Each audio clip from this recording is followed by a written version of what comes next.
मी जिल्हाधिकारी डॉक्टर पंकज आशिया यवतमाळ जिल्ह्यातील सर्व शेतकऱ्यांना आवाहन करतो की प्रधानमंत्री पीक विमा रबी 2024-25 योजनेमध्ये शेतकऱ्यांनी मोठ्या प्रमाणात सहभाग घ्यावा। त्यासाठी शेतकऱ्यांनी जवळील बँक, CSC केंद्र तसेच पोस्ट ऑफिसला जाऊन पीक विमा नोंदवून घ्यावा। पीक विमा नोंदवण्यासाठी लागणारे आवश्यक कागदपत्रे जसे की आधार कार्ड, बँक पासबुक, 7/12 स्वयंघोषित पीक पेरापत्रक इत्यादी आहे।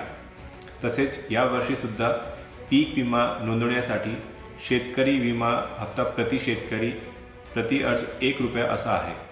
रबी हंगामातील अधिसूचित पिके गहू, हरभरा या पिकांसाठी सहभागी होण्याची शेवटची तारीख 15 डिसेंबर 2024 आहे आणि उन्हाळी भुईमुग पिकासाठी 31 मार्च 2025 ही शेवटची तारीख आहे।